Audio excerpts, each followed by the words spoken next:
The night Han Sojin chose another woman, I was wearing white. Not because I believed I was the bride. I wore white because it was his favorite color on me, and because after 3 years of loving him in silence, I still remembered every small thing that made his eyes soften. The perfume he noticed, the tea he drank when he could not sleep, the scar beneath his left shoulder that ached whenever it rained, the exact moment his expression changed before he lied. I knew Han Sojin better than the people who carried guns for him, better than the relatives who shared his name, better, perhaps, than he knew himself. But when I entered his engagement party on the 42nd floor of the Grand Hyatt Seoul, he looked through me as if those 3 years had never happened. The entire city glittered beneath the floor-to-ceiling windows. Crystal chandeliers burned above tables, crowded with politicians, executives, old money families, and men whose names were never printed beside the businesses they controlled. This was Sojin's public world. I had only ever been allowed inside his private one. In private, he reached for my hand. In public, I was introduced as a family friend. In private, he said I was the only person who understood him. In public, he stood beside Park Yuna, while photographers captured the beginning of their respectable future. I should have known the first time he dropped my hand when someone entered the room.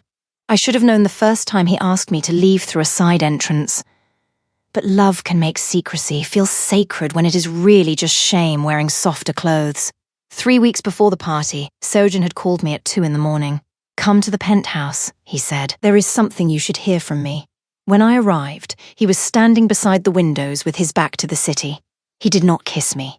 He did not ask whether I had arrived safely. He simply gestured toward the chair across from him, as though I were attending a business meeting. "My family has finalized an arrangement with the Parks," he said. I stared at him. What arrangement? His expression remained controlled. "My engagement to Yuna will be announced next month." I waited for him to continue. He did not. "And what was I?" asked. For exactly 4 seconds, Han Sojin said nothing. I counted every one. Then he looked at me and said, "You were real." Were. One word, and suddenly 3 years had a grave. "But this is necessary," he continued. "The Park Alliance protects the organization's future. My mother has expectations. There are obligations attached to my name that neither of us can ignore. You ignored them every night you called me." His jaw tightened. "That was different." "No," I said. "It was hidden." He looked away. "That hurt more than the engagement. You said I was the only person you trusted. You are. You said you could breathe when you were with me. I can," you said, Nia. The way he spoke my name ended the conversation. Not loudly. Sojin never needed volume to make a room obey him. 3 days later, an invitation arrived at my apartment. Heavy cream paper. Black embossed lettering. "The Han and Park families request the honor of your presence." I read it 6 times. Perhaps he wanted me there so I would accept the finality. Perhaps he wanted to prove to himself that he could choose duty while I watched. Or perhaps some selfish part of him could not imagine beginning a new life without making certain I was somewhere inside the room. I attended because I needed to see the truth without his careful explanations wrapped around it. You cannot heal from what you keep allowing yourself to misunderstand. The moment I entered the ballroom, conversation faltered. Not completely. Just enough. Heads turned. Eyes moved over my white dress, my dark skin, my invitation, and the fact that I had arrived alone. People in Sojin's world had seen me before, entering his penthouse, leaving private restaurants, sitting close enough to him at unofficial dinners for rumors to survive, but never close enough to appear in photographs. They knew what I had been. They also knew what I was not. His lieutenant, Kang Taeyang, intercepted me near the entrance. Taeyang had spent 3 years treating me with the careful tolerance powerful men reserve for women they believe are temporary. "This is not a good idea," he said. I was invited. You were informed. I met his eyes. There is a difference. He waited for me to retreat. I did not. Finally, he stepped aside. "Do not embarrass yourself," he murmured. I walked past him. Sojin stood beside the windows with Yuna's hand resting lightly against his arm. She wore pale blue. She was elegant, polished, and completely at ease, the kind of woman who had never needed to explain why she belonged in a room. Her family had spent 4 generations making certain she would never have to. Sojin saw me. For a fraction of a second, something passed through his eyes. Then it disappeared. No surprise. No guilt. No visible recognition of the woman who had spent 3 years protecting parts of him no one else knew existed. He turned toward a photographer. That was when I understood. He had not invited me because he loved me. He had invited me because erasing me would feel more complete if I witnessed it. I turned toward the exit.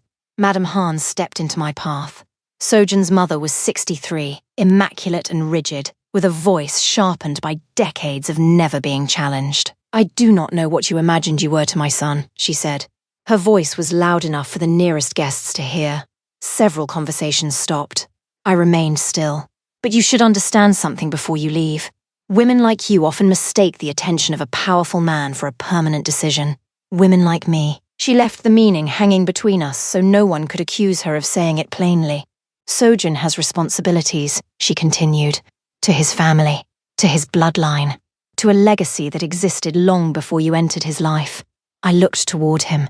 He was watching. "Whatever affection he showed you privately," she said, "does not change the distance between your world and ours." The room had become silent.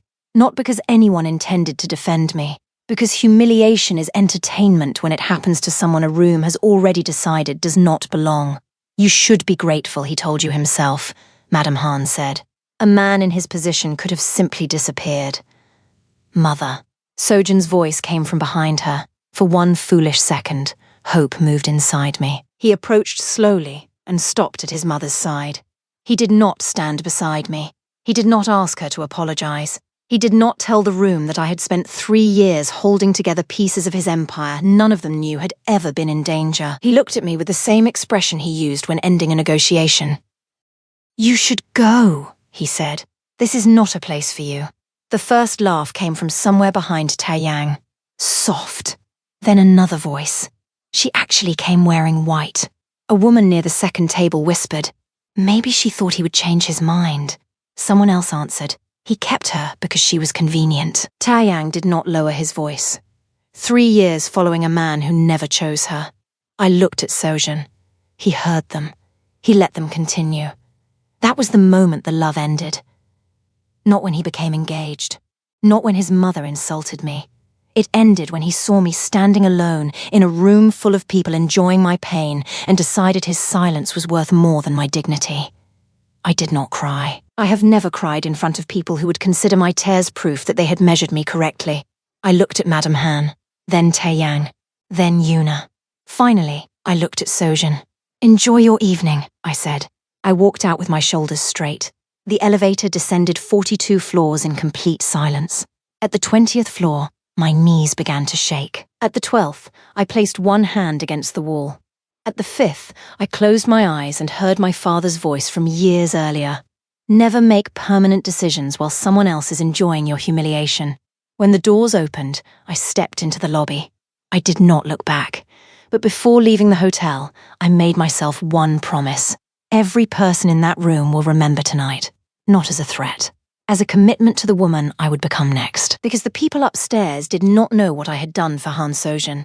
They did not know that 1 year earlier, his organization had been 6 weeks from regulatory exposure that could have dismantled everything his family had built. They did not know I had used relationships from my father's network to stop it. 1 call to Accra, 3 meetings in London, a favor collected from someone who had owed my family for 15 years. 40 years of political capital spent in a single week. I never told Sojun. I did not save him for praise. I saved him because I loved him. He believed his empire had survived through his own intelligence. He had no idea the woman he had just ordered out of his engagement party was the reason it still existed. Before we go any further, I need you to do something. If you have ever watched a loyal woman get treated as disposable while everyone benefited from what she gave, comment, "I see her." Do not scroll past this quietly. Somewhere, a woman is listening who has been made to feel invisible for years. Let her open these comments and discover she is not alone. And subscribe now, not for me, but because stories about women rebuilding themselves only reach the women who need them when people like you refuse to stay silent. That night was 2 years ago. They thought it was my ending. It was the night I began building theirs. The most dangerous thing in the world is not an angry woman. Anger is loud. Anger reveals where it plans to strike. The most dangerous thing is a patient woman who has stopped explaining herself. 3 days after the engagement party, I left Seoul. I did not return to the apartment in Itaewon, where Sojin had visited me after midnight and left before sunrise.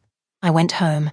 Accra welcomed me with gold morning light, red earth and air that smelled like rain arriving from the coast.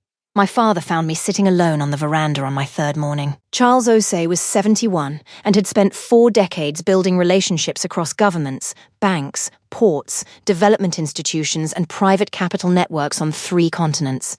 He never advertised power. People who possessed the real kind rarely did. He sat across from me and poured tea. For several minutes, he said nothing. Then he asked, "What do you need?" Not what happened, not whether I was all right. My father knew I would speak when I was ready. I told him everything. The engagement, the invitation, Madame Han, the laughter, Sojin turning away. When I finished, he remained quiet. "You could leave this behind," he said eventually. "You could build something extraordinary without touching a single part of his world." I know. But that is not what you came home to do. No. He studied me. Is this punishment? Accountability? Those words can become the same thing if you are not careful. I know. What does the life beyond this look like? I answered immediately. My own institution. Clean capital. Developments that do not rely on inherited access. Investments across Africa and Asia. A company that still exists when Han Sojin is only a line in its history. My father nodded once. Then you are not trapped. He placed his cup down. We build properly. No shortcuts. No illegal methods. No reckless destruction. When you return to Seoul, you will not return as a wounded woman asking them to reconsider your value. His eyes held mine. You will return as something they do not have a category for. Obsidian Capital was registered 8 months later. The first investors came through my father's network, but the strategy was mine. I had spent 3 years listening while Sojin discussed acquisitions beside me as though I were furniture. I knew the expansion corridors he wanted. I knew which partnerships depended on personal loyalty rather than binding agreements.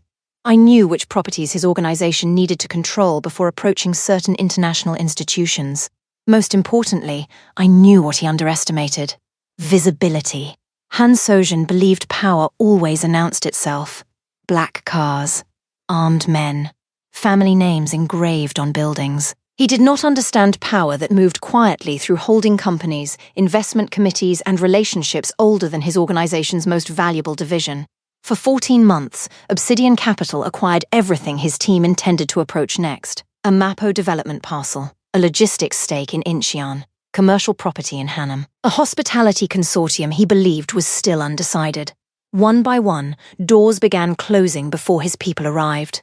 Each loss had a reasonable explanation. A stronger offer, a change in development strategy, a partner choosing international financing. Nothing could be traced directly to me. That mattered. I did not want Sojin to fear a ghost forever. I wanted him to understand exactly who had been standing in front of him the entire time. But first, I needed him uncertain. Uncertainty makes powerful men reveal information certainty keeps hidden. 18 months after the party, one of my sources sent me a recording from an emergency meeting at Han Organization headquarters. Sojin's voice was controlled. Who is Obsidian Capital? Silence. Why are they present in every corridor we have identified for expansion? No one answered. Taeyang finally said, "We have confirmed international capitalization, but the ownership structure is layered. No visible principal. Find one. We are trying." "No," Sojin replied. "You have been reacting. I told you to investigate." I stopped the recording. For 18 months, I had imagined what that moment might feel like. I expected satisfaction. Instead, I felt calm. The kind that arrives when the last piece of a mechanism locks into place. One move remained before I let him see my face. The Yeouido property was the foundation of Sojin's next empire. 300,000 square feet overlooking the Han River. His proposed luxury hotel, private residences and members-only business club would have transformed the Han Organization from a feared local institution into an internationally respectable development group. He had spent 8 months negotiating the acquisition. His team believed the closing meeting was a formality. They arrived at 10 in the morning. I was waiting in the lobby. Cream suit, black heels. Obsidian's acquisition documents in my hand. Taeyang entered first with 3 attorneys behind him. He walked 6 steps before recognizing me. Then he stopped. His expression shifted through confusion, memory, and disbelief. "You," Nia Osei, I said, Chief Executive of Obsidian Capital. His eyes dropped to the folder. Then back to my face. You are Obsidian? I believe your team is here regarding the Uido property. We are finalizing the acquisition. You were negotiating the acquisition. A member of my legal team handed me the completed documents. Obsidian closed 3 weeks ago. The transfer became effective this morning. Taeyang stared at me. That is impossible. The seller preferred our terms. You interfered with an active negotiation. No. We made a better offer. His composure cracked. Call Sojin, he told one of his men. I expected you would. Han Sojin arrived 19 minutes later. The lobby changed when he entered. It always had. But this time, the room did not belong to him. He walked toward me in a dark coat, his expression unreadable. The same face I had once studied across midnight dinners. The same eyes that had watched his mother humiliate me. He stopped several feet away. Nia. Hello, Sojin. He looked at the acquisition documents. Then at Taeyang. Finally, his eyes returned to me. You are Obsidian Capital. I am. The Mapo development. Mine. The Hanam acquisition. Also mine.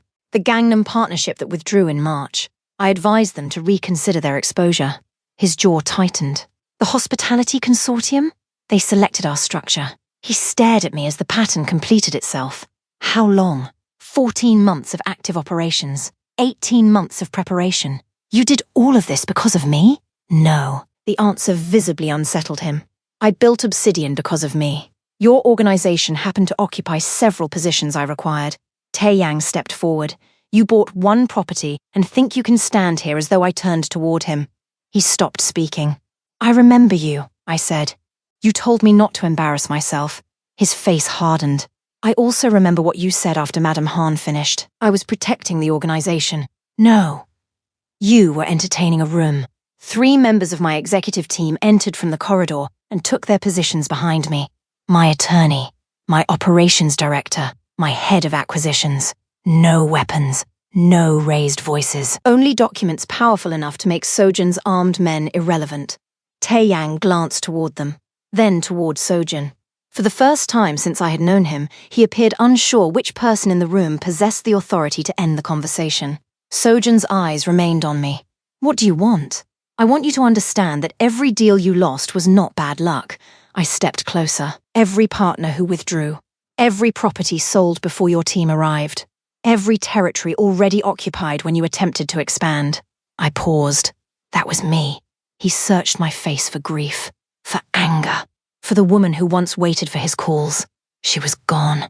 I am not here because you broke me, I said. I am here because I became whole without you, and because what you took requires an answer proportionate to its cost.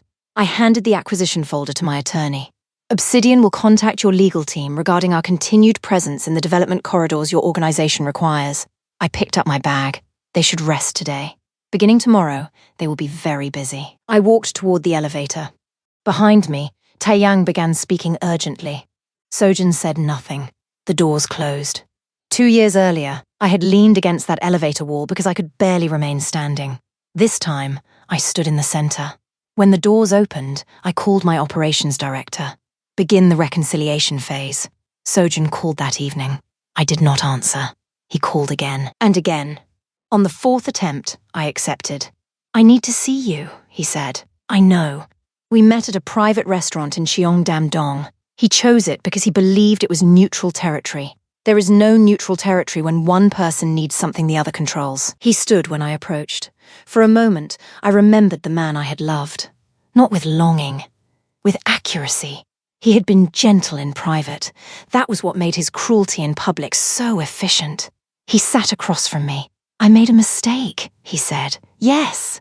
My engagement to Yuna was an arrangement. You still agreed to it. My family required. You were the head of the organization. His mouth closed. The only person in that room who could have stopped what happened was you, I said. Your mother spoke because she knew you would allow it. Taeyang laughed because he knew you would reward his loyalty. The guests joined because your silence told them I was safe to humiliate. His eyes lowered for half a second. I thought I was protecting what my family built. You protected it from the woman who had already saved it. He looked up sharply. I allowed the sentence to remain unexplained. Not yet. He shifted to business. What you have built is extraordinary. Thank you. Obsidian and the Han organization could dominate the city's development market together. There it was. He leaned forward, softening his voice. The warmth was familiar. Once, it would have felt like intimacy. Now I recognized it as technique. We understand each other, he said, better than anyone else ever could. No, I replied. I understood you. You rarely attempted to understand me. Something flickered behind his eyes. Still, I let him continue. He proposed a strategic partnership, joint access to development corridors, shared international financing. Obsidian's clean institutional structure supporting projects the Han organization could not take through conventional scrutiny. He needed my capital, my family's credibility, my relationships. And he believed the shortest path to those things was the woman he had once trained to respond whenever he made her feel chosen. I will review it, I said. For 3 weeks, I allowed him to believe reconciliation was possible. I attended meetings. I asked questions. I permitted his team to present projections. Each presentation revealed another dependency. A debt facility vulnerable to review. A territory alliance approaching renewal. A hidden reliance on property intelligence originally introduced through my father's network. Taeyang became careless. One of my sources heard him say, "She still loves him. She will fold." I smiled when the message reached me. A man who has never respected a woman's intelligence will always mistake her patience for surrender. At our final meeting, Sojin arrived early. He had already ordered my preferred tea. Jasmine, no sugar. The small detail was designed to remind me that he remembered. He did not understand that memory without respect is only surveillance. "I think we are close," he said. "We are." Relief moved through his expression. There is something separate from the partnership I need to say. I waited. I have thought about that night every day. You should. I should have stopped my mother. Yes, I should have followed you. You did not. I should have chosen you. I folded my hands. You are still framing this as a choice between women. He stared at me. The real choice, I said, was between integrity and convenience. You chose convenience. He leaned back. For the first time that evening, uncertainty entered the room. I placed a closed folder on the table. Over the last 3 weeks, your team has disclosed enough operational information for my analysts to complete their map of your remaining dependencies. His face went still. The debt instruments, the Gangbuk Alliance, the MAPO Consortium, your remaining hospitality partners, Nia. I did not attend these meetings to form a partnership. The silence stretched. I attended them to discover what you had left. His hand tightened around his cup. You were never going to agree. Did you truly believe that after everything, I was still simple enough to be managed the same way twice? I stood. Tomorrow morning, Obsidian begins the final phase. His voice followed me. You said you were open to a conversation. I was. I looked back. You gave me exactly the conversation I needed. The collapse did not happen in one dramatic explosion. Real power rarely disappears that way. It leaves piece by piece until the person standing at the center finally notices the room has become empty. At 9 the next morning, the MAPO Consortium announced Obsidian Capital as its strategic anchor. At 11, the bank holding 3 of the Han organization's largest debt instruments issued a formal review notice. At 1, 2 international partners suspended negotiations. At 2, Director Bake entered Han headquarters. For 6 years, the Gangbuk Territory Alliance had been Sojin's most important external partnership. Director Bake did not betray him. I never asked him to. I showed him that the infrastructure required for his next stage of growth ran through institutions the Han organization could no longer access. Then, I offered him a future. Sojin entered the meeting believing they were renegotiating terms. Director Bake informed him that the alliance was transferring its primary relationship to Obsidian Capital, effective immediately. I later received the security footage. Sojin sat at the head of the conference table. Taeyang stood behind him. Director Bake closed his folder and left. One by one, the remaining representatives followed. No shouting. No threats. Only chairs sliding backward and footsteps moving toward the door. Within 2 minutes, the vast conference room was empty, except for Sojin and Taeyang. The city skyline stretched behind them. The same skyline that had once framed his engagement party. Sojin remained seated. Taeyang waited for an instruction. None came. That was the first time I saw what defeat looked like on Han Sojin. Not rage. Stillness. The paralysis of a man who had spent his life believing rooms emptied because he dismissed people, not because people had discovered they no longer needed him. Taeyang called me that afternoon. You need to stop. His voice remained controlled, but something beneath it was breaking. Why? You are dismantling 3 generations of work. No, I said. I am separating what your organization built from what it obtained through my relationships, my labor, and my silence. You think humiliation justifies this? No. Your continued use of assets acquired through my family's network justifies this. You are destroying him. Taeyang, you stood in that ballroom and helped a room destroy a woman because you believed she had no power to answer. He said nothing. You were wrong. I paused. Tell Sojin I will meet him tomorrow. Tell him to bring Yuna. Why? Because she deserves to hear what she was selected for. They arrived at Obsidian's headquarters the following morning. Sojin entered first. Yuna walked behind him. Their engagement had never become a marriage. The public explanation was scheduling. The truth sat in the careful distance between them. I invited them to sit. Then I looked at Yuna. You knew about me. Yes, she said. No denial. No performance. I knew there had been someone. I did not know everything. You knew enough to understand that the engagement required my disappearance. Her expression tightened. Yes. And you knew he did not love you. Sojin turned toward her. Yuna let her finish. Her voice surprised him. I continued. He needed your family's name. The Park lineage provided social legitimacy the Han organization could not purchase, regardless of its influence. Yuna's eyes remained on mine. He selected you for what you represented, I said. The same way he selected me when my relationships and loyalty were useful. That is not what happened, Sojin said. I turned toward him. 3 years ago, your organization was 6 weeks from regulatory collapse. The room became still. An investigation had reached the point where 2 senior officials were prepared to authorize a coordinated action against your financial and property divisions. Taeyang was not present, but I could imagine his expression if he had heard it. I contacted my father. We used a relationship in London to reach an intermediary in Singapore who opened a channel to the appropriate authority. The investigation was redirected, the exposure contained, and your organization survived. Sojin stared at me. You did that? Yes. Why did no one tell me? Because I ensured they could not trace it back to me. Why? I did not want credit. My voice remained level. I loved you. I believed protecting what mattered to you was worth the cost. Yuna turned toward him slowly. She saved your organization. He did not answer. While you were arranging our engagement, Yuna continued, she was protecting you. I did not know. You did not ask, I said. Yuna looked down at her engagement ring. Then she removed it. Sojin's expression changed. Yuna. She placed the ring on the table. I agreed to this because our families called it duty, she said. I believed affection might grow inside obligation. She stood. But I will not remain in an arrangement built on the humiliation of another woman, especially when that woman was the reason there was still an organization for my family to join. She turned to me. I am sorry. I studied her. For what happened in that room, she continued. For knowing enough to question it and deciding comfort was easier. Her apology did not erase anything. But it belonged to her, not to me. I nodded once.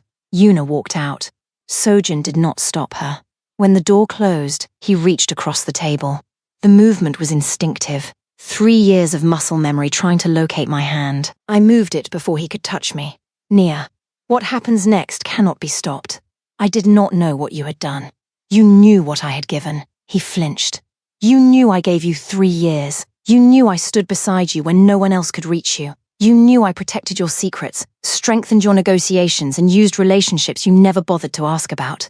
I leaned back. You did not need to know the size of my sacrifice to treat me like a human being. His face changed then. Not because he had lost the properties. Not because Yuna had left. Because there was no argument available to him. No obligation. No family expectation. No business calculation. Only the truth. He had accepted everything I gave while refusing to acknowledge me in the one room where acknowledgement would have cost him something. Sojin made one final move. Through unofficial channels, the Han organization began presenting Obsidian as an aggressive foreign entity attempting to seize Korean institutions. It was intelligent. He understood that if he could not defeat my capital, he could attempt to isolate it socially. For 24 hours, the narrative gained traction. Several local partners requested clarification. 2 meetings were postponed. Business reporters began asking whether Obsidian's expansion represented hostile external interference. Then my father arrived in Seoul. Charles Osei rarely travelled for spectacle. His presence meant something required the full weight of his name. At 2 in the afternoon, he stood before the press at the Lotte Hotel. I watched from my office. He spoke for 11 minutes. He described Obsidian's capital structure, its regulatory compliance, its relationships with sovereign wealth funds, central banks, trade institutions and development organizations across 14 countries. Then he placed both hands on the podium. 2 years ago, he said, my daughter used the full weight of this family's political capital to protect an organization in this city from a crisis that would have ended it. Every camera remained fixed on him. She requested no recognition. She permitted no public record. She acted because she loved the man leading that organization. My father paused. Afterward, she stood in a room while his family described her as a woman who did not understand the distance between her world and theirs. His expression did not change. I wished to clarify that distance. The room became completely silent. The Osei network has participated in the financial architecture of this region longer than several institutions currently questioning my daughter's legitimacy have existed. He looked directly into the cameras. My daughter did not enter Han Sojin's world. A pause. She condescended to spend 3 years inside a version of it considerably smaller than the one she came from, and infinitely smaller than the one she has since built. By the time the press conference ended, 3 postponed meetings had been restored. The Gangbook Alliance confirmed its transition to Obsidian. The Uido Consortium requested that we take the lead position on the entire development. My operations director called. Han's legal team is requesting terms. I looked across Seoul from my office window. Full withdrawal from the 3 primary corridors. She began taking notes. Transfer of the 2 properties acquired using intelligence introduced through my family's network. And the public narrative? A formal acknowledgement that Obsidian has operated lawfully and independently. He will resist that. He can resist, I said. He cannot refuse. He signed the following Thursday. At 6:17 in the evening, my attorney sent 1 word. Done. I placed my phone on the desk. For 18 months, I had imagined victory as something loud. A room applauding. Sojin begging. Madame Han watching me take the position she believed I could never hold. Instead, victory arrived quietly. No music. No cheering. Only the city beneath my window and the realization that the weight I had carried since the engagement party no longer belonged to me. I thought about the woman in the elevator. 42 floors. 1 hand against the wall. 1 promise. Every person in that room will remember tonight. They remembered. But more importantly, I did. I remembered who I had been before Sojin's family tried to define me. He did not create my strength. He revealed the circumstances under which I would finally be forced to use it. I will not thank him for that. Pain is not a gift simply because you survive it. What he did was wrong. It cost me 2 years I will never romanticize. 142 mornings of building through anger before the anger became discipline. Countless nights when I questioned whether my success would still belong to me if too much of it had been shaped in response to him. But I kept imagining the life beyond him. That saved me. Obsidian was no longer a weapon. It was an institution. My institution.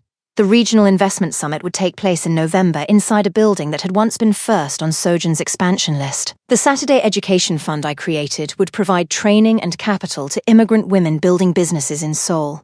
Our next development would include a textile and arts center connecting Korean artisans with designers from Ghana, Nigeria, Kenya, and South Africa. My future had expanded beyond the size of his regret. 3 weeks after he signed the final agreement, Sojin called. I answered. For several seconds, neither of us spoke. What my mother said that night, he began. Sojin. What I allowed Sojin. He stopped. I do not need your accounting, I said. I have already settled mine. Another long silence. Are you well? He asked. I looked around my office, at the acquisition plans, the textile center proposal. The photograph of my father and me taken the morning Obsidian opened its first office. I am exceptional. I ended the call. Then I returned to work. Because women like me do not wait forever to be chosen. We do not spend our lives competing for rooms that have already decided we are decorative rather than structural. We do not shrink so insecure people can appear larger beside us. We build. We build until the doors once closed in our faces open before we reach them. We build until people who treated our loyalty as weakness are forced to negotiate with the strength that loyalty could have protected. And when they finally understand what they lost, we do not return merely because regret has taught them our value. We keep walking. If you reached this moment, do not leave silently. Comment SHE Built Her Owen Tabler so every woman reading knows that rejection is not the end of her story. Someone listening tonight is still sitting in the room where she was humiliated, believing the people who rejected her were correct. Your comment may be the one that reminds her to stand up. And subscribe before you leave. Not subscribing means the next story about a woman choosing herself may never reach the person who desperately needs to hear it. This channel grows only when viewers who believe women deserve dignity refuse to watch quietly and disappear. Join us, turn on notifications, and be here when the next woman walks back into the room they said she would never own.